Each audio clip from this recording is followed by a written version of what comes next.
Bonsoir à tous, bienvenue dans Si on parle sport. Je suis très heureux de vous retrouver pour cette émission, le talk est consacré, comme vous le savez, à l'actualité sportive du département. Aujourd'hui, on aura des dossiers brûlants dans cette émission. Vous connaissez le concept du talk. Pendant près d'une heure, il y aura des coups de gueule, des analyses, des débats et des duels avec nos chroniqueurs. Ils sont 4 en plateau aujourd'hui. Présentation en musique. On commence ce tour du table par un cycliste. C'est l'un des meilleurs pistards au monde dans la catégorie Masters. Il est champion d'Europe, il est vice-champion du monde.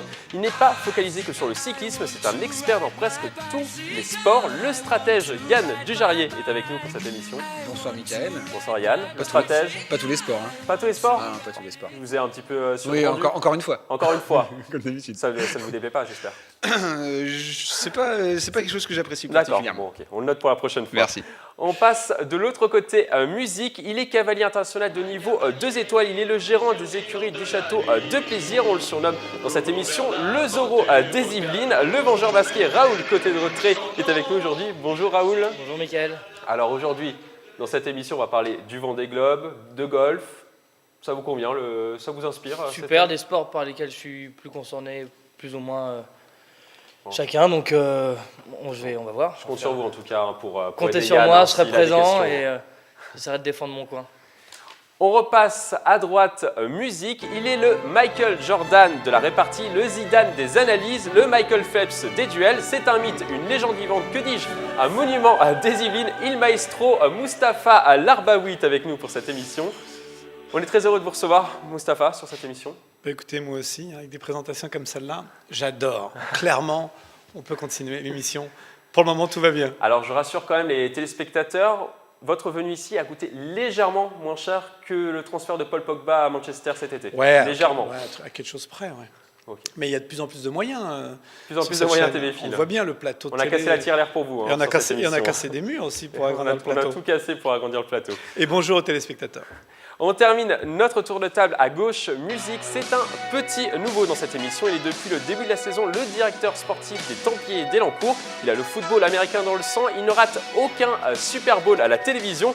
Frédéric Anderson nous fait l'honneur de venir sur cette émission. Bonjour. Bonsoir Frédéric. Alors, comment vous sentez-vous pour cette première émission? Bien. C'est un peu la question bisutage à chaque fois quand on arrive sur cette émission. Voilà, on compte sur vous pour représenter dignement en tout cas les Templiers d'Elancourt. Merci. On va passer maintenant au programme de l'émission. Aujourd'hui, nous allons parler donc du Vendée Globe 2016 et de l'abandon du Versailles Tanguy de la Motte. Nous parlons également de l'arrivée d'investisseurs chinois sur l'Open de France de golf. Mais avant de développer ces thèmes, on fait un tour d'horizon des résultats des clubs yvelinois.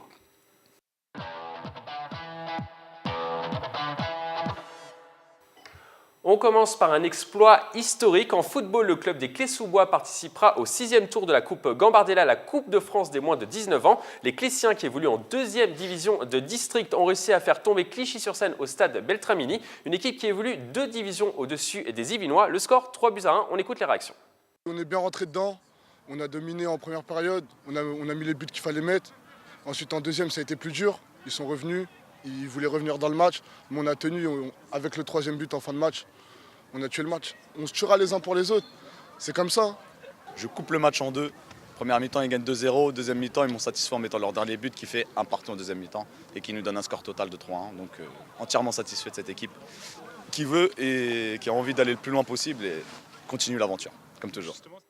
Grâce à cette victoire, les Clésiens sont devenus le petit poussé français de l'épreuve. Ils peuvent rencontrer au prochain tour une équipe située en dehors de la région Île-de-France.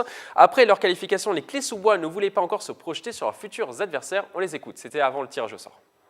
Aller le plus loin possible. Aller le plus loin possible, prendre du plaisir et aller le plus loin possible. Un centre de formation, ça serait bien aussi. Peu importe, ils veulent voyager, donc si ça peut être loin et qu'on peut aller jouer loin, ça leur ferait plaisir. Ouais. Je devrais prendre des journées au travail, mais bon, c'est la vie. On va le faire pour eux. Bon, le tirage au sort a été effectué au siège de la Fédération française à Paris mercredi dernier. Les Clés recevront Caen ASPTT le 4 décembre prochain, donc à domicile à 14h30. Messieurs, la question sur ce thème, le contrat est-il déjà rempli pour les Clés-sous-Bois? Oui ou non? Vous votez. Oui, non. Le contrat par rapport à quoi? Contrat par rapport à leur parcours en Coupe Gambardella, est-ce qu'il est rempli? Vous êtes partagé, Yann? Allez, vous êtes tous unanimes. Raoul, pourquoi le contrat est déjà rempli? Alors, en sachant qu'ils deviennent du coup le petit poussé de l'épreuve. D'abord, ça fait du bien au moral au football yvinois, parce qu'on en avait parlé dans l'émission précédente. en Coupe de France, il n'y a plus un représentant des Yvelines, donc c'est déjà un bel événement pour les Yvelines de ce côté-là. Ensuite, dans le système de coupe, le bilan, il peut être très vite fait. À partir du moment où on bat une équipe au-dessus de nous, on tire déjà un bon bilan parce qu'on peut être, oui ou non, expulsé très rapidement. Ce n'est pas un championnat, c'est une coupe, donc on n'a pas d'éléments pour se comparer aux performances de l'année précédente. Donc, quand ils battent une équipe d'une division 2 fois supérieure à la leur, enfin de 2 divisions au-dessus, le bilan, il est forcément positif et les belles choses, elles sont que à venir. Mais Moustapha, ils sont contents vous rejoignez Raoul sur ses propos? Je le rejoins complètement. Le contrat est rempli. Le contrat est grandement rempli pour une raison simple, c'est que toutes ces victoires-là, maintenant, on ne leur retirera pas. Deuxièmement, c'est historique pour le club, on ne leur retirera pas. Donc tout ça fait que ça remplit par définition le contrat, probablement même l'objectif qui s'était fixé. Alors, ils ont dépassé en même temps, tous les objectifs. En même temps, il y a plusieurs facteurs dans la Coupe de France. Ça a été rappelé par notre ami, mais il y a également le facteur chance, c'est-à-dire qu'on a des équipes plus ou moins costauds, donc plus ou moins en dessous ou au-dessus. Là, le dernier match qu'ils ont effectué, c'est 2 divisions au-dessus. J'en parle en connaissance de cause, puisque nous, on a une équipe de 19 en DHR, c'est-à-dire qu'on est déjà nous-mêmes à 3 niveaux supérieurs à cette équipe des Clés, et on est allé se frotter le dernier match ici les Moulineaux à 3 divisions au-dessus, ce qui veut dire que par exemple ici les Moulineaux dimanche dernier étaient à 6 divisions par rapport aux Clés. Donc il y a un tirage au sort qui peut être favorable, et puis après il y a cette détermination qui est... Mais il fallait quand même remporter le match. Il y avait 2 divisions d'écart. C'est ce que je dis. Quel que soit le niveau, quand il y a une division d'écart, ça reste une performance. Et c'est pour ça que j'ai dit contrat rempli, parce qu'ils sont en 2e division. Il n'y en a pas beaucoup qui sont en Coupe de France dès le début en 2e division. Donc ils ont un parcours jusqu'à maintenant où le contrat est totalement rempli. Maintenant, le mot qui a été le plus employé par ceux qu'on a entendu dans le reportage, c'est le mot plaisir. Il ne parle pas de la ville, là, pour le coup, on parle des Clés-sous-Bois, mais le mot plaisir a été prononcé plusieurs fois. Oui, parce qu'à un moment donné, quand on gère un club, il y a plusieurs choses à aller chercher. Il y a un championnat. Regardons le championnat. Ils sont en 2e division. Ils ne sont pas super bien classés. Il y a un vrai boulot de construction sur le long terme. En tant que président, j'attire toujours l'attention sur cette idée selon laquelle on veut se lancer dans une aventure, mais à un moment donné, il faut que ce soit un projet très collectif, de la présidence au coach en passant par les joueurs. C'est-à-dire qu'en gros, on peut laisser toute une énergie sur une coupe, et ça peut affoler plein de gens, voire détruire un fondement, et il faut aussi penser au championnat.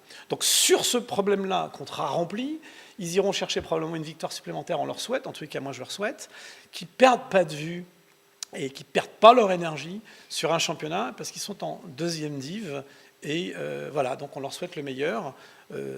Bravo à eux, déjà. Donc ça sera le 4 décembre contre Caen. Yann, rapidement, je vous vois un petit peu grimacer depuis. Pas grimacer, mais c'est-à-dire que voilà, on est au mois de novembre, donc c'est le début de la saison, quelles que soient les compétitions. Au mois de mai ou au mois de juin, si jamais ils sont relégués, eh bien, le parcours de la Gambardella, tout le monde l'aura oublié. Donc, est-ce que le contrat est rempli ou pas? Je pense que c'est bien ce qu'ils ont fait. Il faut qu'ils en utilisent en termes de dynamique, mais il ne faut pas oublier le championnat parce que ça peut vite partir dans l'autre sens. Voilà. Frédéric Anderson, ils ne gagneront pas la compétition. On ne sait jamais, on peut leur souhaiter en tout cas. Mais non, pour reprendre un peu les propos de Moustapha, c'est vrai que c'est toujours important de s'inscrire dans une dynamique de victoire, surtout si en championnat on n'est pas bien. Donc la victoire rappelle la victoire, c'est plus facile pour le groupe de vivre dans ces conditions-là. Donc c'est clair qu'on c'est à la fin du bal qu'on paye les musiciens, donc on verra à la fin ce que ça aura donné, mais c'est vrai que ça part bien et c'est toujours une bonne chose de Juste un mot, parce que le petit poussé, il y a pratiquement qu'en France qu'on entend ça, hein, le petit poussé, et le football le favorise. On ne trouve pas ça dans les autres sports. Donc le petit poussé, on aime bien, simplement... ça va leur donner de la force peut-être? Ouais, c'est important. Simplement, il y a une hiérarchie quand même. C'est-à-dire qu'il ne faut pas que dans la tête des enfants, parce que moi c'est les enfants qui m'intéressent toujours, de façon pédagogique, éducative, il y a quand même une hiérarchie à respecter. À un moment donné, quand on rencontre des équipes comme celle-là, il ne faut pas croire qu'à chaque fois, c'est sur un match que ça se joue, ou la chance, ou que il y a à un moment donné une vraie construction à faire, et c'est aux gosses que je pense. Le petit poussé, c'est bien, Mais est-ce qu'ils iront en finale de la Coupe de la Gambardella? Moi, je suis prêt à prendre le pari quand même aujourd'hui. Hein. J'espère que... On leur souhaite, mais je prends le pari. Vous serez prêt à parier une petite pièce? Bon, une très grosse. Une très grosse. On continue maintenant cette émission par du rugby. Montigny-Bretonneux a réalisé la bonne opération de ce dimanche 13 novembre en première série. Les Igny-Montants ont remporté sur leur terrain le choc contre Corbeil-Essonnes sur le score de 29-7 avec 4 essais à la clé. Une victoire qui leur permet d'engranger une 6e victoire en 6 matchs disputés et de prendre la tête avec 5 points d'avance sur leur adversaire du jour. On écoute l'entraîneur de l'équipe, Cyril Muriel, il était au micro de Nicolas Dandry. On fait un match sérieux dans l'application des consignes, sérieux dans l'engagement, sérieux défensivement. Après, on a été peut-être un peu trop impatient de vouloir enchaîner tant de jeux. Mais par rapport à la semaine dernière où on avait été un peu insipide, on est content puisque Corbeil était invaincu, on l'était aussi, on gagne avec le bonus offensif. Donc il y a du mieux, mais il faut continuer à travailler parce que la semaine prochaine on va à Senlis, un club pas facile. Avec cette victoire, Montigny-Bretonneux a maintenant 5 points d'avance sur le second Corbeil-Essonnes, l'adversaire du jour. Montigny a-t-il tué le suspense de ce championnat? 5 points d'avance sur le deuxième. Est-ce qu'ils ont tué le suspense? On est à mi-parcours là. On est quasiment à mi-parcours. Non? Non. Vous êtes partagé, Yann, sur cette émission. Oui, voilà. Bon, on va vous donner la parole, Raoul. Pourquoi oui et non? C'est parce que c'est un langage qui ne convient pas au sport et au championnat, le suspense. C'est pour ça que je dis oui et non. Ouais, voilà. Mais en même temps, il leur reste, dans la poule, il leur reste Senlis et Garant à battre. Ils n'ont jamais fait un match en mettant en dessous de 10 points d'écart, et sinon 43 points d'écart avec les autres adversaires. 29-7 quand même contre le deuxième. Bah oui, mais il reste Garant et Senlis, ils ont déjà pris des claques par des équipes à qui... Montigny avait déjà mis des vraies corrections, donc je pense que ça va le faire. Après, effectivement, c'est un sport de contact, quasiment un sport de combat, le rugby. Alors, quand on a des sports d'accrochage comme ça entre les joueurs, où derrière il y a aussi un jeu au pied qui peut se faire, c'est pour ça que le rugby peut réserver des surprises. Alors, le suspense, est-ce qu'il est gâché? Non. Est-ce qu'ils sont ultra, méga, giga favoris? Oui. Ouais. Voilà. À quel moment on se dit, Mustapha, qu'on va monter? On se le dit jamais, on se le souhaite. On se le souhaite et on travaille pour. Pourquoi moi je reste cohérent en disant que c'est par définition le suspense demeure? Pour une raison simple, c'est que c'est ce qu'on apprend à nos troupes. Je ne vais pas dire sur un plateau de télé, alors qu'il reste, même s'il restait qu'un seul match, c'est plié. C'est justement ce qu'on apprend dans nos clubs, en tant que président, en tant que coach. Donc dire sur un plateau de télé que ouais, ils sont devant, ils ont écrasé tout le monde jusqu'à maintenant, il leur reste 2 matchs, c'est plié. On parlait du petit Pousset tout à l'heure qui tapait des grosses équipes. Et le petit Pousset en championnat n'existerait pas. Donc ils peuvent avoir 2 petits Poussets sur leur trajectoire. Ils peuvent après y avoir des choses en interne qu'on ne maîtrise pas, et c'est le but pour le coup de l'encadrement. Donc ouais, moi je veux rester cohérent. Tout ce que je dis sur ce plateau, je veux pouvoir le dire devant mes gosses, dans mon club, et vice-versa. C'est jamais acquis, et il faut aller jusqu'au bout. Notre ami a dit tout à l'heure, c'est à la fin du bal. Et ben, je continue sur cette lancée, on verra à la fin. Mais pareil, on est ultra favori, ça on se le garde comme une musique, c'est important, parce que sinon c'est... En gros, pas d'espoir, on dit que l'espoir fait vivre. Donc, gardons l'espoir. Ils sont devant, archi favoris. On a vu des surprises. Et en même temps, on va leur souhaiter. Et on va les accompagner. On peut dire, Yann, peut-être qu'ils ont pris une option sur cette première place? Là, en regardant le classement, c'est vrai qu'ils ont quand même le dernier qui a pris 0 points depuis le début du championnat à rencontrer. Donc, un match qui semble être, 2 matchs qui leur semblent être accessibles avec celui contre Senlis. Donc oui, voilà, à la fin des matchs allés, ils vont passer en tête. En sachant que Montigny, d'habitude, commence mal mais finit très bien. Peut-être que ça peut être l'inverse cette année. Non, justement, ils vont garder cette très bonne dynamique et ils finiront encore mieux. Et maintenant, sur le rugby, est-ce que dans ce type de poule, il y a aussi les matchs de barrage pour pouvoir monter, etc. Non, donc on leur souhaite la montée. Et apparemment, ça fait quelques années qu'ils l'avaient. Ça fait 2-3 ans qu'ils sont proches de la montée. Ils sont proches de la montée. Et là, ils ont 2 points, voire un peu plus. Donc là, voilà, c'est l'année de la montée. Tant mieux pour eux, parce que c'est bien que le travail soit récompensé à un moment ou à un autre. On va passer maintenant au handball. Si tout se passe bien du côté du rugby à Montigny, rien ne va plus pour l'équipe de handball senior féminin de Montigny-Bretonneux. Les Illy-Montagnes se sont inclinées 24-21 ce samedi 12 novembre contre le handball club lannois à l'extérieur. Leur 5e défaite de la saison en 6 matchs alors qu'elles descendent de National 1. Un résultat qui plonge les Saint-Quentinoises à la dernière place du classement de National 2. On regarde la réaction du président du club, Christophe Renning. Le début de saison de l'équipe première féminine ne commence pas forcément sur des chapeaux de roue, mais cela en fait peut s'expliquer par plusieurs choses. Il n'est jamais évident de rebondir après une descente de N1 sur National 2, car en fait on a des contraintes liées à une reconstruction de l'équipe. Plus de 80% de l'équipe a été reconstruite. On ne fait pas des miracles en quelques jours, il faut quand même un certain temps, il faut du travail, aussi bien sur du qualitatif et de l'intensif, mais avant tout, c'est arriver à créer un collectif. Donc le club est bon dernier de National 2 après cette défaite. Faut-il s'inquiéter pour cette équipe? Vous votez oui, non? Ah, un petit duel. Frédéric Anderson, vous ouvrez le bal? On fait un petit duel contre Yann? Vous commencez. Donc moi je pense que c'est peut-être un peu tôt pour dire que les dés sont jetés et tirer la sonnerie d'alarme, puisque de toute façon, comme le président l'a souligné, ils reconstruisent un groupe, donc ça demande du temps. Après, ça va dépendre aussi de comment réagit le groupe et le discours que peut avoir l'entraîneur par rapport au groupe. Apprendre à gérer la défaite, c'est compliqué. Sur un nouveau groupe, c'est vrai que c'est pas l'idéal de commencer par une série de défaites, mais bon, on fait avec. S'ils arrivent à se raccrocher sur d'autres critères de réussite que le simple compte des victoires, s'ils arrivent à se concentrer sur la qualité du jeu et à développer un meilleur handball, en se concentrant juste sur eux-mêmes, sur la qualité du jeu qu'ils développent, éventuellement ils pourront quand même s'en sortir, à mon avis. Yann. C'est le principe de la spirale négative. Voilà, on en parle assez régulièrement, qu'elle soit positive ou négative. C'est vrai que là, justement, c'est ça. On descend d'une division, on perd 80% de l'effectif parce que les joueuses sont appelées à partir ailleurs. Veulent rester en National 1. Donc c'est donc une reconstruction et il faut repartir. Alors là, on regarde le classement, on voit qu'il n'y a rien de catastrophique puisqu'elles sont seulement à 2 points et même à ex-aequo avec Laon qu'il aurait peut-être fallu Laonnois ou qu'il aurait peut-être fallu battre pour justement se prendre un petit peu d'air. Maintenant, c'était le match à l'extérieur. Si elles font la différence sur le match à domicile, ça permettra peut-être de pouvoir au match retour, de pouvoir justement assurer le maintien et puis de reconstruire pour les saisons à venir. Parce que là, c'est sûr que sur cette saison, il va falloir. C'est compliqué pour cette saison. Pour remonter. Non, c'est impossible de remonter, selon vous. Ah non, Moustapha nous a déjà dit on peut finir dernier à la phase aller et à mi-saison. Voilà. donc voilà, ça on l'entend et on sait que c'est faisable.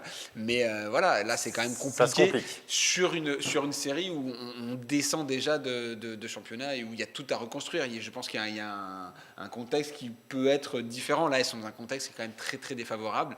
Maintenant, justement, c'est aussi là qu'on voit la force des joueuses et le mental de tout un collectif.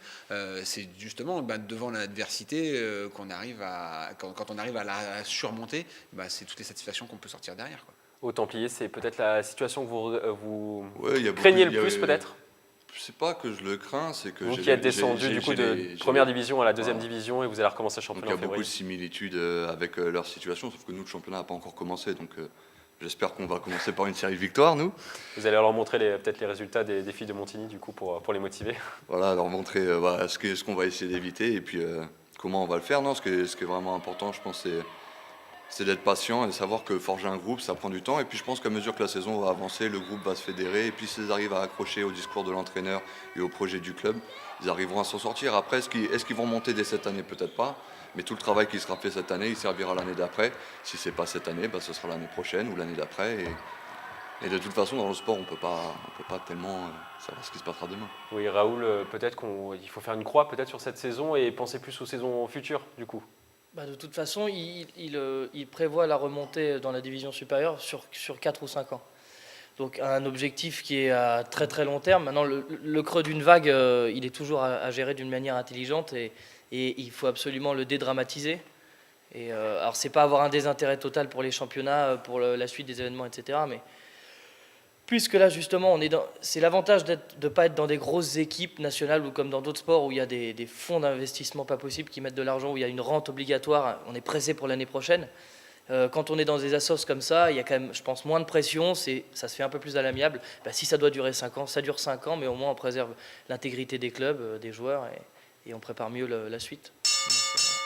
On prend à présent la direction des océans dans cette émission. Vous le savez, le Vendée Globe 2016 a débuté le 6 novembre dernier au départ des Sables d'Olonne. 29 skippers étaient inscrits pour cette course mythique, parmi eux 3 Yvelinois, Éric Bellion, Louis Burton et Tanguy de Lamotte. Ce dernier a cassé sa tête de mât samedi 12 novembre au nord du Cap-Vert. Il nous avait envoyé cette vidéo. Voilà, je suis en train de pêcher la voile. Et surtout, la bonne nouvelle, c'est qu'elle est là, la voile, elle n'est plus dans la quille. Ça, c'est bon, ça. Voilà, la voile est à bord. Elle n'est plus dans la quille. Ah. Ça donne comme une impression de déjà vu cette partie de pêche là. Ah. Après avoir tenté de réparer les dégâts pendant près de 2 jours, l'Yvelinois a dû se rendre à l'évidence et a décidé d'abandonner ce mardi 15 novembre au large du Cap-Vert. Il explique sa décision. Donc j'ai pris la décision difficile avec mon équipe de ne pas aller affronter les mers du Sud avec un mât dans cet état-là. Il risque de s'ouvrir et c'est beaucoup trop dangereux d'aller dans ces endroits. Il reste encore 20 000 milles de course et j'ai pas envie de risquer le suraccident. Donc mon sens marin veut que je fasse demi-tour vers les Sables d'Olonne, mais toujours dans l'esprit du Vendée Globe, c'est-à-dire sans assistance, sans escale et en solitaire. Je ramène mon bateau à bon port et c'est le meilleur moyen de boucler cette aventure. Messieurs, une réaction par rapport à cet abandon? Raoul, peut-être? Il a vraiment des chats noirs. Il n'a pas de chance. Non, il a vraiment pas de chance parce que c'est. C'est autorisé ça Des chats à bord hein. Peut-être. Ouais, une vraie déception. C'est des trois Yvelinois qu'on avait soulevés qui sont partis. C'est celui qui a le plus de recul. C'est un vrai champion qui a connu des succès. C'est celui qui avait le plus d'expérience parmi les 3 Yvelinois. Le plus d'expérience. En navigation et justement aussi en termes de logistique sur le bateau parce que c'est un accastilleur de profession. Il a d'autres diplômes mais ça fait partie de ses facultés. Donc je pense que oui, il était le favori des 3. Mais en même temps, il a beaucoup de lucidité dans sa... Je crois que justement que s'il avait eu moins d'expérience, il aurait peut-être forcé un petit peu le destin et commis des erreurs plus graves. Là, il reste très professionnel, très lucide. On voit qu'il contient fortement son émotion. Je ne sais pas comment ça se passe dans sa tête, mais... En tous les cas, ouais, des déceptions quand même pour ce grand professionnel. Cœur brisé, Mustapha, pourquoi? Cœur brisé parce que par définition, quand on est à ce point investi dans son sport, comme tous les sports d'ailleurs, mais en l'occurrence, lui, il l'est et on le sent bien, cœur brisé, c'est l'émotion. À la fois, c'est une compétition qui s'arrête, c'est l'émotion qui prend le pas, on l'entend dans sa voix, et en même temps, cœur brisé parce qu'on sait qu'il le fait aussi pour une association. Initiative Cœur. Voilà, donc c'est juste que je voulais associer les deux pour lui rendre hommage. C'est-à-dire qu'on rend hommage à un grand sportif de la région. Effectivement, il manque de bol en même temps, on va le dire comme ça. Il va plus souvent à la pêche qu'il ne l'a gardé lui-même pour continuer. Et donc, c'est ça. Mais tu sais que je suis payé pour ça. Hein. Voilà. Il a le salaire de Paul Pogba. Hein, j'ai un contrat pour les calembours, j'ai un contrat pour les vannes. Il y en a d'autres à venir. Ne zappez pas, il y en a plein d'autres à venir. Donc voilà. Donc, on lui rend hommage à ce moment-là. C'est vrai que mais ça fait partie de la course. Après, voilà, la difficulté, c'est quoi? C'est combattre la solitude, c'est combattre les vagues, voilà, c'est combattre la mer, c'est combattre ses propres peurs, c'est combattre tout ça. Et donc il est à combattre tout ça, il est à la croisée des chemins. Tu vois, je ne l'ai pas faite celle-ci, il est à la croisée des marées. Et donc voilà, mais ça doit être compliqué dans sa tête, bien sûr.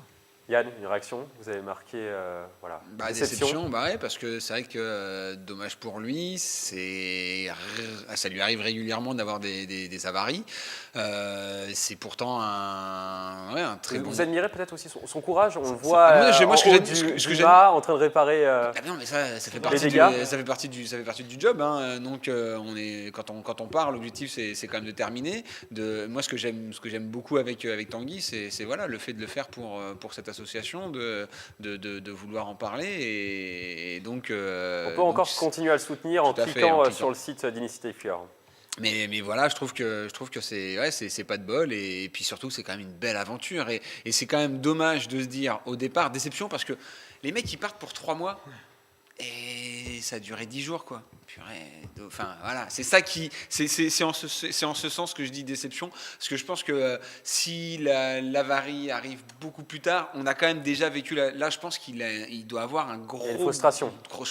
Ouais, on avait préparé celle-là, hein. Avarie, dans son cas, avarie peu. Hein. C'est souvent le cas. Il reste tout de même 2 Yvelinois en course. Éric Bellion est classé à la fin de la flotte pour son premier Vendée Globe. Il philosophe pour tenir le choc. On l'écoute. Là, depuis 3 jours, j'ai eu les problèmes qui me terrorisaient le plus avant de partir faire ce Vendée Globe. J'ai eu mon grand génaqueur qui s'est déroulé dans Vincent Notevent alors que je la fallais. Hier soir, de nuit, j'ai fait un départ à la bâtée avec le génaqueur à contre, couché sur l'eau. C'est ce qui me faisait le plus peur. Et en fait, ce que je veux vous dire, c'est que ça sert à rien d'avoir peur. En fait, on a peur d'avoir peur. Ça s'est bien passé, j'ai trouvé des solutions. On a peur d'avoir peur. Raoul, une réaction par rapport à cette phrase d'Éric Bellion? On est là pour se marrer, parce que c'est pas un sujet du bac, ça. Ce qu'il voulait soulever, je pense, c'est qu'il fait comme ferait n'importe quel travail psychologique du sportif de haut niveau, c'est se connaître soi-même, c'est-à-dire maîtriser au maximum tous les paramètres qui dépendent de nous et qu'on peut gérer. Il y en a un contre lequel ils peuvent rien faire et personne sur cette terre peut faire, c'est les éléments. Donc il doit sécuriser. C'est pour ça que quand la question dit que la solitude ou la mer, quel est le plus dur, je dis la mer sûre parce que la solitude, ils y vont en se connaissant et en sachant qu'ils savent la gérer. Donc pour eux, c'est donc ne pas avoir peur, c'est justement faire abstraction de ça. C'est le travail psychologique qu'ils font à chaque fois et voilà, c'est leur faculté et le travail du sportif de haut niveau. On va passer à notre 3e Yvelinois, Louis Burton, qui est situé au milieu de la flotte. Le skipper parle énormément à sa famille pour se motiver. On regarde cette séquence. Le bateau va vite, moi je suis en pleine forme, vous me manquez beaucoup. J'arrête pas de regarder des photos et je vais mettre une petite chanson pour qu'on danse tous ensemble, vous 3 à la maison et puis moi dans le bateau. Allez, on va dehors mes amours.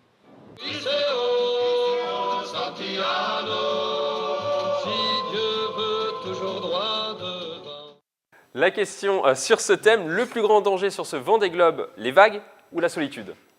Les vagues, la solitude. On vient de répondre. Ouais, désolé. Frédéric Anderson. Bon allez, vous commencez, vous avez l'air incertain. Non, c'est vrai que face aux éléments, on peut rien contrôler, mais c'est vrai que lui, il reste, la seule chose qu'il peut contrôler, c'est sa réaction face aux éléments, justement. Et c'est vrai que la solitude, ça peut peser, quoi. Donc psychologiquement, c'est vrai que c'est un sport qui me fascine beaucoup parce que là, il est tout seul, quoi. S'il a un problème ou quoi que ce soit, il peut pas s'appuyer sur personne. Bon, il a toujours la radio, etc. Mais c'est vrai que c'est un voyage à la découverte de soi quelque part. Et c'est vrai que l'analogie, elle est pas mal avec les autres sujets qu'on a vus avant. Où au final, c'est pas tellement la destination qui est importante, c'est tout ce qui se passe pendant le voyage. On voit le skipper qui démate et contre mauvaise fortune, bon cœur, et dans l'esprit du Vendée Globe, il décide de retourner jusqu'à bon port en suivant les règles du jeu. Et c'est vrai que je pense que c'est une image qui peut peut-être inspirer soit les personnes comme les skippers qui sont toujours en course. Et par exemple, on fait le rapprochement avec les rugbymen qui sont en tête. Pour l'instant, tout va bien. Mais si jamais il y a une avarie, une blessure, 2, 3, ça s'accumule vite sur une saison. Et c'est vrai que ça peut faire sauter la saison rapidement. Et à l'inverse, c'est pas parce qu'on est tout seul, c'est pas parce qu'on est en difficulté que ça s'arrête. Il faut continuer, il faut avancer. Et puis voilà. Moustapha, trop de philo. Moi, je suis venu pour parler sport aujourd'hui. Là, je suis complètement dépassé. Comment faire pour gérer cette solitude, Moustapha? J'ai pas envie de répondre à cette question, moi. Je suis venu pour parler foot d'abord. On parle trop de... Non, plus sérieusement, mais la question qui est posée, c'est comme si on me demandait c'est quoi le plus compliqué? C'est la peur de perdre par soi-même. C'est-à-dire que nous, c'est ce qu'on dit à nos joueurs, par exemple. Souvent, votre pire ennemi, c'est vous-même. On le retrouvera dans tous les sports. Également. Ben oui, mais nos téléspectateurs nous suivent pour ça. On élève le niveau à cette table. Et c'est pour ça qu'on est suivi. Et donc, premièrement, alors, si maintenant on enlève les éléments, en gros les éléments qui se déchaîneraient, le vent, les hautes vagues, les creux, etc., et qu'on enlève en plus la solitude, c'est juste qu'il ne reste plus que le plan d'eau de Saint-Quentin. Donc à un moment donné, si on veut bien revenir au sport réel, celui-ci, ils le font pour les deux raisons. C'est qu'ils savent qu'ils vont avoir affaire en face d'eux un adversaire, une équipe de foot, un adversaire, qui est celui qu'ils ne maîtrisent pas, même s'il y a quand même des éléments à bord qui laissent à penser qu'ils peuvent faire des stratégies, mais comme dans tous les sports. Il y a des combats qu'on ne mène pas, il y a des choses qu'on évite, donc ils ont une stratégie à mettre en place. Et puis, encore une fois, il y en a qui y vont que pour la solitude. C'est-à-dire qu'ils disent, moi je suis content de quitter Terre pour me retrouver seul à bord, et après le bonheur d'y revenir. Donc bien sûr que ce sont les éléments, et que les éléments, mais la phrase qui a été dite, peur d'avoir peur, c'est qu'en fait, ils n'ont pas peur de la solitude, ils n'ont même pas peur des éléments. Ils ont peur de ce que justement l'imprévisible dans tout puisse arriver. Et ça, ils en ont peur. Mais tout le monde. Après cette large page résultat, coup de projecteur sur les JO de 2024.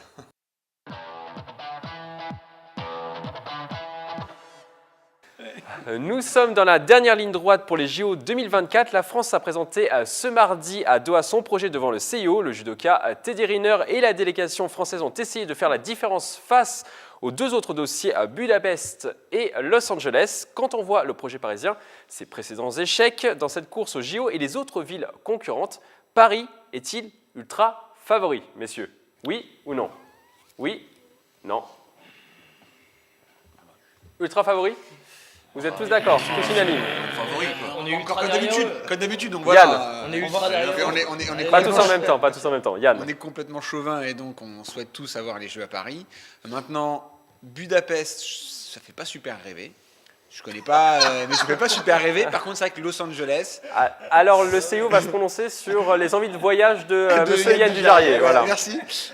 Los Angeles, par contre, j'y vais l'année prochaine pour les championnats du monde master. Donc déjà, voilà, je serai en plus en. On vous réinvitera pour votre analyse. Je pourrais revenir. Mais donc voilà, c'est vrai qu'on peut dire que Paris est dans le, et puis on espère aussi surtout que Paris est dans les bonnes conditions pour pouvoir accueillir et donc et soutenir ce dossier qui a toute son importance, qui a toute son importance et qui a toute cette ferveur auprès de tous les sportifs français, quoi. Bon, rapidement, Budapest, pour vous Yann, pour prenez quelques notes, c'est 3 milliards de budget, les sites sont concentrés sur 10 km et le pays a à peine 9 millions d'habitants, donc c'est le seul pays parmi les nations les plus médaillés à ne pas avoir encore accueilli les Jeux Olympiques. Ils ont présenté 5 dossiers de candidature dans le passé, ils ont tout le temps échoué. Budapest, c'est un concurrent sérieux, Raoul? Je pense qu'il va manquer un peu de moyens. D'après notre cher Premier ministre, ça va être 1 milliard de dépensés pour les JO chez nous. Ça va être difficile de nous battre après. 6 milliards normalement pour Paris. 6 milliards.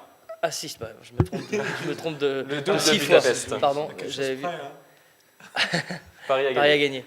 Mais il n'y a pas de faute d'orthographe. Paris a gagné ER, on fait de la philosophie et du français, donc c'est un pari que nous allons relever. Moustapha, prof des Yvelinois. Raoul. Donc voilà, je pense qu'il y a plus à craindre de Los Angeles. Mais, apparemment, il y aurait des... Vous craignez plus Los Angeles? Oui. Donc Los Angeles a déjà le campus qui servira du village olympique, après, le campus universitaire de UCLA, super connu. Il y a également le Coliseum où Carl Lewis a brillé en 1984. Ils ont organisé 2 fois les JO en 1932 et donc 1984. Le budget est de 5,8 milliards, donc légèrement plus beaucoup que, plus, mais que ça, Budapest. On peut forcément s'y attendre. Après, il y a eu le grand oral le 15, là, et suite à ce grand oral, il y avait donc comme vous l'avez dit, Teddy Riner, Anne Hidalgo et Tony Estanguet qui présentaient. C'est ça. Ils m'ont demandé, j'ai pas pu, j'étais trop occupé chez les filles. Désolé. Mais, et on est sorti favori suite à... Alors il y a plein d'étapes, parce que c'est en septembre 2017 qu'on est élu. À Lima, au Pérou. Voilà, il y a eu une inspection en mai. Et je crois que là, au mois de février 2017, il faudrait avoir clos tout le dossier, mais pour l'instant, après le grand oral, apparemment, on est favori. On sort vainqueur de ce grand oral. Si on est favori comme Hillary Clinton, on est bien. Voilà. Non, mais on est bien d'accord, il n'y a pas 3 fautes d'orthographe, hein. C'est bien la bonne phrase. Paris qui doit être gagné. Mais je pense qu'on aurait justement peut-être présenté nos cavaliers qui ont brillé aux derniers Jeux Olympiques et qui ont fait beaucoup de bien à l'image de l'Olympisme. Ils sont dans le spot et ils seront normalement sur le site de Versailles. Si Paris choisit en 2024. Ils ont brillé à bien des égards, que ce soit en médaille, que ce soit en présentation, que ce soit en efficacité. Je pense qu'effectivement, je ne dis pas que le judo ne le représente pas bien, mais pour le coup, on aurait pu t'envoyer. Clairement, Paris, c'est le meilleur dossier. D'abord parce que c'est Paris. Il est ultra favori, ce dossier. Ouais, il est ultra favori parce que Paris représente maintenant quelque chose. Alors Los Angeles, ça fait rêver notre ami, mais c'est parce qu'il veut des billets gratos, donc il est en train déjà de chercher un sponsor. Il parle de Los Angeles. Moi, Budapest, ça me fait rêver. Mais ce qui me fait surtout qui me motive, c'est surtout le fait que ça soit chez nous, en France, et à Paris. Et je suis sûr qu'on va le gagner, parce qu'on a vraiment tous les atouts. Et puis, il y a une autre raison.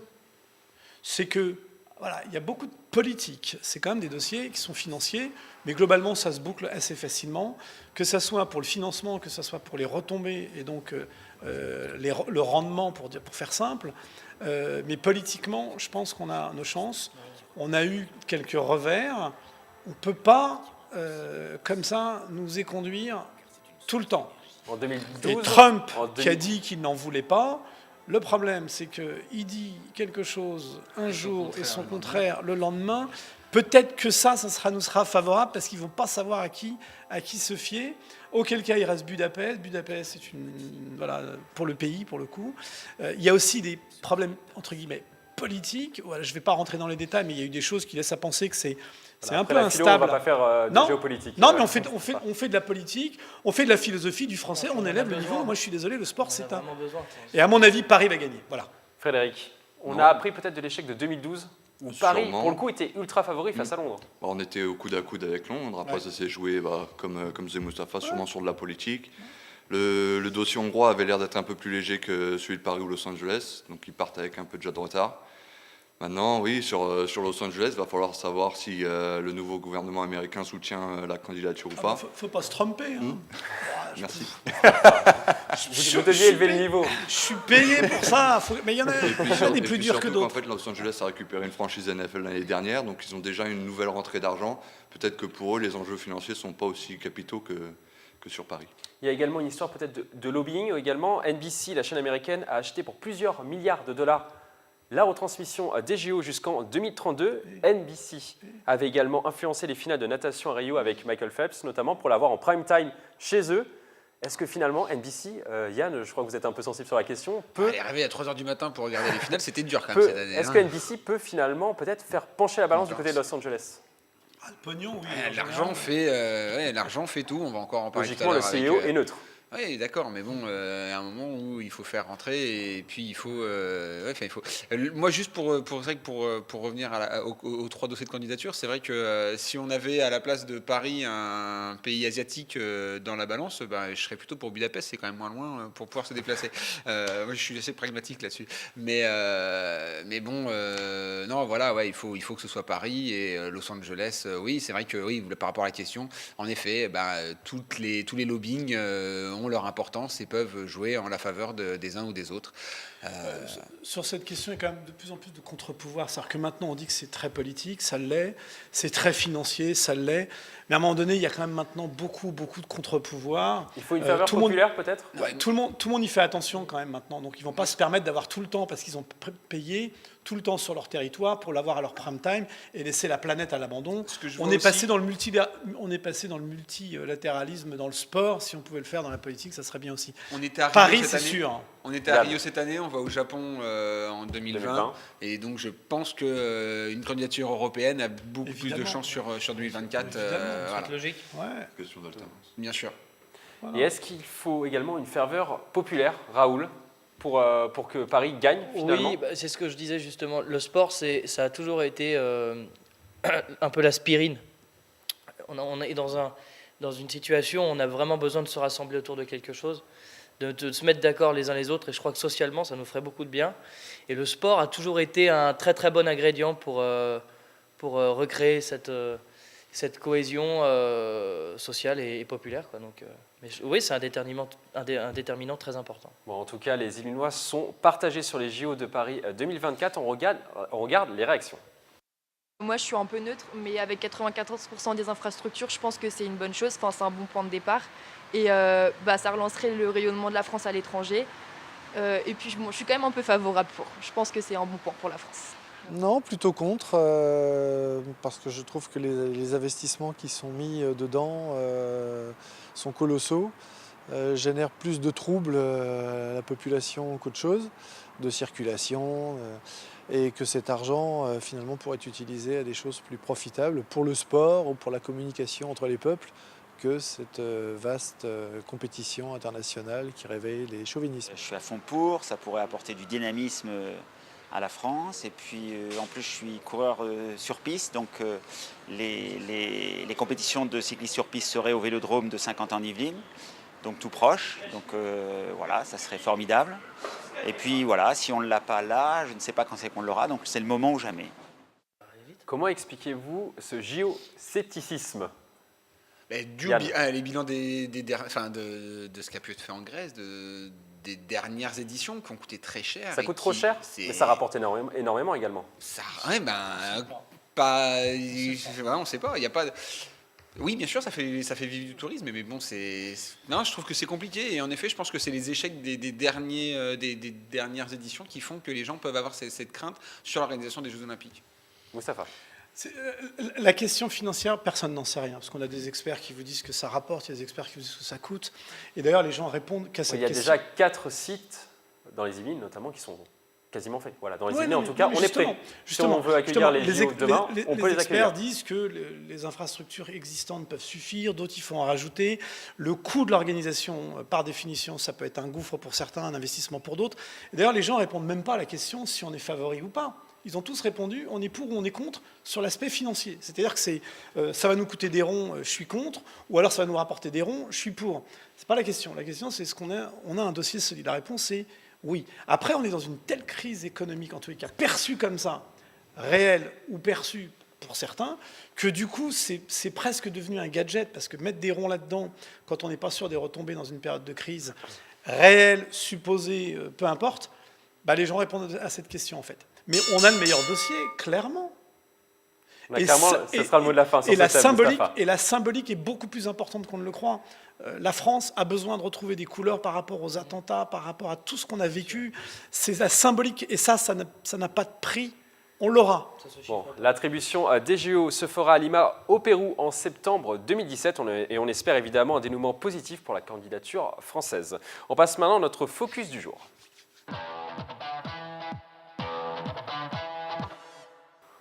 On prend à présent la direction du Vélodrome national de Saint-Quentin-en-Yvelines. C'est désormais officiel, la première édition de la Revolution Champions League est annulée et reportée à l'année prochaine par les organisateurs. La compétition devait opposer les pistards et les meilleurs routiers du monde du 18 au 19 novembre dans la structure. C'est le deuxième événement de grande ampleur annulé à la dernière minute au Vélodrome après le Gala de boxe de juin 2015. On écoute le responsable marketing du site, Bruce Goldstein.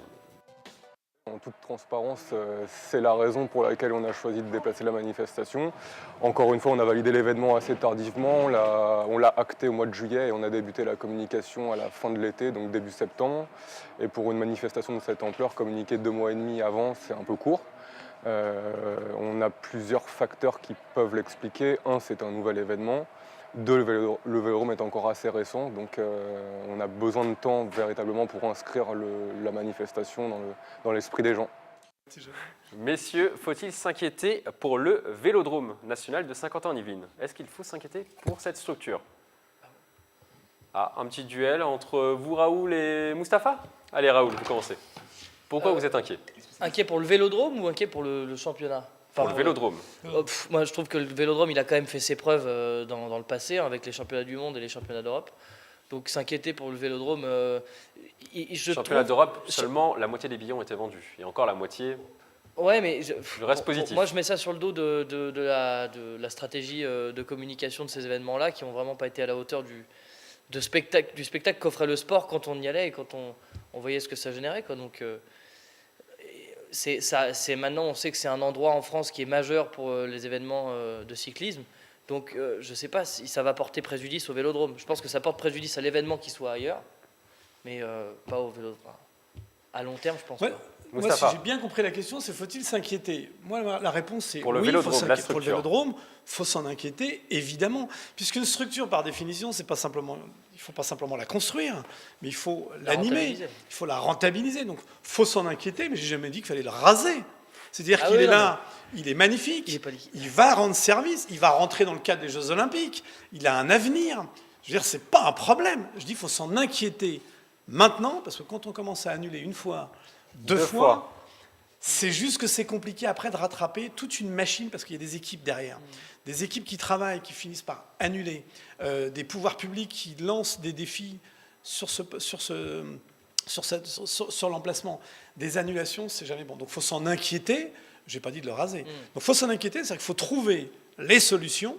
C'est en ça que je dis qu'il faut s'en inquiéter, les solutions pour le relancer. Et évidemment que ça passe par la com, et évidemment que ça passe par le management des ressources de communication et d'image. Je ne sais pas, je ne suis pas un spécialiste, mais je sais qu'à un moment donné, il faut prendre ses responsabilités. Si on en est là, c'est qu'il y a un responsable. Et moi, en tant que président, j'ai tendance à dire que c'est moi le responsable quand je suis président, et pas forcément tirer sur ceux d'ailleurs. Donc il y a une responsabilité quelque part qu'on la détermine. Yann Jarrier, faut-il s'inquiéter? Non, je n'ai pas envie de répondre à cette question. Non, vraiment pas.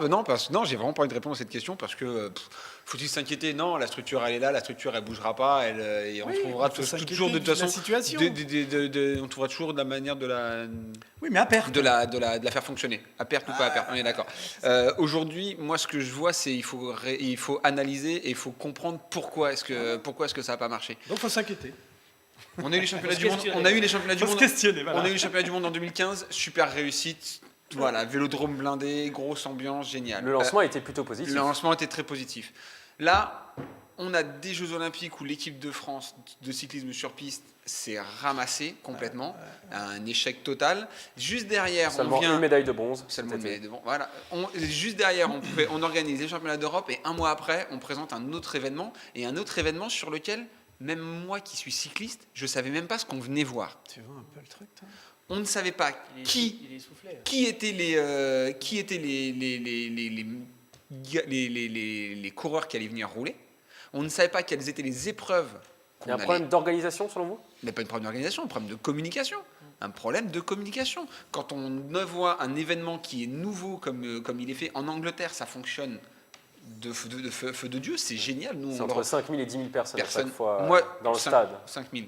Mais mais je les regarde à la télé, les Revolution Series, je les regarde sur les chaînes internet. Et donc c'est un super spectacle, mais le problème c'est que les Français non avertis ne connaissent pas. Moi je suis allé voir des courses de cyclisme sur piste quand j'étais adolescent à Bercy. Ça durait 6 jours, le Vélodrome était tout le temps blindé, enfin l'enceinte de Bercy était tout le temps blindée, c'est beaucoup plus grand que le Vélodrome de Saint-Quentin en Yvelines. Donc il y a quelque chose, mais il faut que les gens reprennent l'habitude de venir rouler. Il faut que l'équipe de France soit aussi invitée sur ces événements. Il faut qu'on sache qui on va venir voir. C'est tout ce que je disais. Il faut peut-être aussi que le Vélodrome s'ouvre peut-être à d'autres disciplines. Non, parce que quand le Vélodrome s'ouvre aux disciplines, du cyclisme, non, pas que du cyclisme, mais le problème c'est que quand les disciplines s'ouvrent, il y a eu un gala de boxe par exemple qui a été annulé. Oui, mais il y a eu les championnats de France de judo qui ont eu lieu il y a 15 jours, 3 semaines. Le problème c'est que quand il y a ces événements-là, nous on n'a plus accès au Vélodrome. Ouais, c'est ça. On peut plus rouler, donc il y a un moment où faut que ça reste du vélo. Si on fait des concerts et que nous on peut pas rouler pendant 5 ou 6 jours. Avant et après le concert pour X raisons, c'est pas viable. Il y a des activités sur le Vélodrome qui sont très très pénalisées quand ces types d'événements sont mis en place. Donc il faut trouver le bon équilibre pour que tout le monde puisse prendre et utiliser ce vélodrome au quotidien et au quotidien. Maintenant, voilà, il y a plein d'éléments et il faut que tout le monde réussisse à en bénéficier. Et donc là, la nouvelle génération du cyclisme sur piste va peut-être l'apporter parce que les résultats commencent à revenir dans le cyclisme sur piste. Sébastien Vigier qui termine 3e d'une Coupe du Monde la semaine dernière. Donc voilà, tout ça repart, mais bon, il faut tirer les conséquences il faut tirer les conséquences des erreurs qui ont pu être commises. Frédéric, on a entendu peut-être un problème d'inexpérience sur l'organisation de cette compétition. Elle passera combien de temps, cette excuse de l'inexpérience ? Aussi longtemps que l'image de marque peut tenir la route. Je pense que moi, je pense que l'inquiétude, elle vient plutôt de l'image de marque que peut renvoyer le vélodrome. L'image de marque, ça met longtemps à se forger, mais ça s'écorne vraiment très vite, quoi. Donc il ne faudrait pas que le proverbe jamais 203 se vérifie. Il faut vite un succès, il faut vite réussir quelque chose. Parce que les structures énormes comme ça, c'est vite un gouffre financier.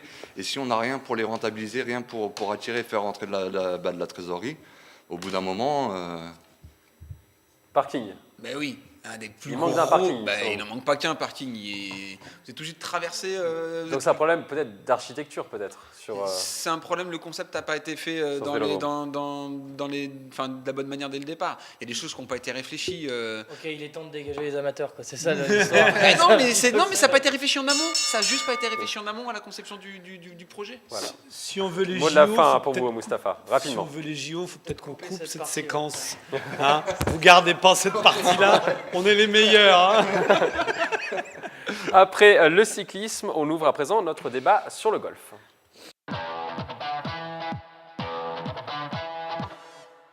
La nouvelle a fait le buzz dans le monde golfique. La nouvelle est tombée la semaine dernière. Un groupe d'investisseurs chinois devrait entrer dans la dotation de l'Open de France de golf qui est organisé tous les ans au Golf National de Saint-Quentin-en-Yvelines. L'entreprise HNA aurait décidé d'investir dans le golf en France en vue de la Ryder Cup 2018 qui, je vous le rappelle, sera organisée en septembre 2018 à Guyancourt. La dotation de l'Open de France devrait passer de 3,5 à 7 millions d'euros dès l'édition 2017, ce qui permettrait d'attirer des joueurs de classe mondiale. Cet accord est-il positif ou négatif ? Parking, encore une fois. Encore une fois. Ouais. Il y a des parkings pour le golf. On vote. Positif, négatif. Cet accord est-il positif ou négatif ? Positif. Pourquoi, Frédéric ? Je pense que c'est la dotation, je crois, qui a été doublée. Doublée, la nouvelle. 3,5 à 7 millions. Donc forcément, ça va attirer beaucoup plus de joueurs de qualité. Le spectacle va être de meilleure qualité pour l'image de marque, je pense, de la Ryder Cup et du golf en général. C'est une très bonne chose. Et peut-être que justement, cet investissement-là permettra aussi à la fédération de récolter les retombées d'un tel événement. Parce que c'est toujours ça qui est intéressant quand on est sportif investi dans une fédération, c'est que le sport se développe et continue sur cette lancée-là. Parce qu'au final, que l'investisseur il soit étranger ou pas, je veux dire, c'est pas comme s'ils allaient déménager le golf en Chine, quoi. À la limite, je pense que c'est plus une histoire de marque et d'image de marque et de renommée pour les investisseurs. Avoir un produit autour duquel ils peuvent communiquer. Et du coup, je pense que c'est un échange de bons procédés. Le seul risque, c'est si l'investissement fait qu'il cède le contrôle du golf à un investisseur étranger. C'est toujours problématique de perdre le contrôle de ces installations et de la direction de la politique menée sur la structure à long terme. C'est positif. Moi, je dis une chose, c'est qu'aujourd'hui, on n'a pas les moyens de pouvoir le faire en interne. Il faut prendre l'argent qu'ils viennent de Chine, du Qatar, des États-Unis. On s'en fiche. Mon petit team master, il est sponsorisé, pas la totale, mais on a même un sponsor japonais. Donc voilà, ça me permet de pouvoir assouvir notre passion et de pouvoir voyager sur les épreuves. Donc voilà, là, il y a la possibilité d'agrandir l'événement, de faire grossir le plateau des golfeurs qui vont se déplacer. Je ne suis pas sûr que sur la Ryder Cup, il y en ait besoin d'avoir un plus gros plateau pour pouvoir faire venir. Je pense que juste, un petit peu comme les championnats du monde... Ils veulent surfer sûrement sur la dynamique de la Ryder Cup. Juste la Ryder Cup, le nom Ryder Cup fait que les gens viendront de toute façon, qu'on soit golfeur ou pas golfeur. Moi, je pense que voilà, c'est un événement, j'essaierai d'aller voir parce que c'est un petit peu comme la Coupe Davis, c'est pas du tout le même... c'est pas le même sport. Voilà, un tournoi de tennis, un tournoi de Roland Garros, c'est un match de Je viens de le dire, j'ai oublié. Je vais vous sauver. Alors, pour information, la dotation sera plus importante que la majorité des tournois américains qui se situent entre 5 et 6 millions d'euros. Donc, on devrait avoir des Tiger Woods, on devrait avoir des Rory McIlroy sur les 3 prochaines années, enfin à partir de 2017. Ça vous ravit, hein, je suppose, Raoul. Oui, alors moi je pense que tout ce qui est bon, tout ce qui est bon est à prendre, pardon, et que forcément un apport financier aide au développement d'un événement. Par contre, moi je viens d'un sport où il faut vraiment se méfier de ces nouveaux arrivants qui viennent déployer des moyens au service du sport parce qu'ils peuvent parfois se montrer éphémères. Et à ce moment-là, la chute est encore plus lourde. Quand un propriétaire, nous dans les chevaux par exemple, confie un cheval à un cavalier, dès que ça ne va pas, il l'enlève à un autre, c'est toute une stratégie vers un événement qui s'écroule, et d'autant plus que s'ils s'attendent, et moi je l'avais dit dans l'émission précédente, à un événement similaire à la Ryder Cup en France, j'ai dit déjà que j'étais pessimiste parce qu'on pourra mettre l'argent qu'on veut. Le golf en France, c'est pas le golf aux États-Unis. Le show en France, c'est pas le show aux États-Unis. Si les Chinois mettent cet argent-là en s'imaginant qu'ils vont faire le même événement et qu'ils font face à une première déception, s'ils retirent leurs billes aussi vite qu'ils sont arrivés, voilà, quelle retombée ça serait pas. 3 ans seulement le partenariat. 3 ans, 2017 à 2020. Mais ce n'est pas encore officiel, je le rappelle. C'est la fin de cette émission. Moustapha, je suis désolé, je suis obligé de vous couper. Je suis désolé, mais au niveau du timing, rapidement. Parce que la grippe aviaire qui viendrait des pays asiatiques, on en a peur, mais on n'a pas peur des capitaux. Tous les clubs en rêvent d'avoir des capitaux. Et maintenant qu'on a quelqu'un qui vient, on passe notre temps à imaginer que ça puisse être... Ben ouais, faut prendre, et il faut gérer, et il faut garder le contrôle. C'est donc la fin de cette émission. Merci de nous avoir suivis. On se retrouve le jeudi à 1er décembre pour un nouveau numéro de Si on parlait sport. À bientôt sur TVFI 78.